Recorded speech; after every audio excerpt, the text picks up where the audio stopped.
Déclarés à la présidentielle de l'année prochaine sont-ils visibles sur le terrain? Où sont d'ailleurs tous ces candidats déclarés au sujet de ces parrainages? Question dans notre focus politique de ce vendredi, réalisé comme souvent par Ibrahima Diamé.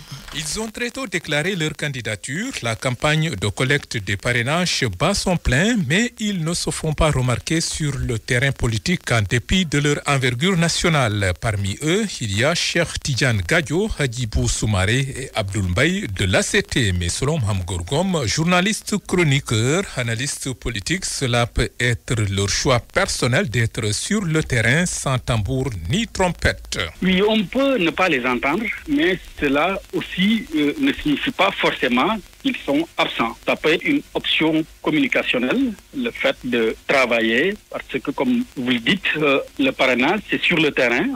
Ils peuvent être présents sur le terrain. On ne peut pas mesurer leur présence ou leur absence sur le terrain par rapport à ce qu'ils disent à la radio, à la télé ou bien dans la presse en général. Toutefois, entre la déclaration de candidature et la candidature officialisée, il y a un très grand fossé avec tout ce que cela exige, selon Ibrahima Benjamin Diagne, journaliste spécialisé en communication politique. De son point de vue, il y a toujours des calculs à faire pour certains avant d'investir le terrain. En fait, moi je suppose que faire une déclaration de candidature à la candidature, cela ne veut pas dire être candidat à la présidentielle.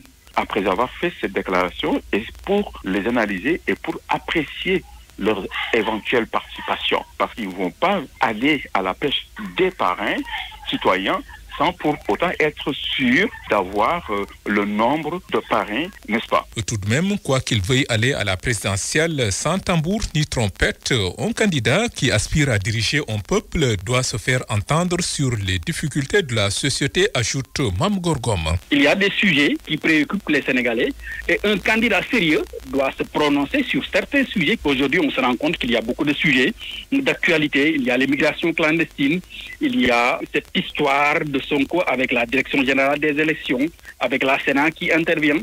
Donc tous ces sujets préoccupent les Sénégalais et la cherté de la vie, la Sénélec, tous ces sujets préoccupent les Sénégalais et donc ils devraient pouvoir se prononcer sur ces sujets. Plusieurs dizaines de candidats déclarés pour la présidentielle de 2024 sont déjà enregistrés. Beaucoup d'entre eux se font remarquer sur le terrain politique avec la collecte de parrainage, mais d'autres sont invisibles. RFM Matin. RFM Matin.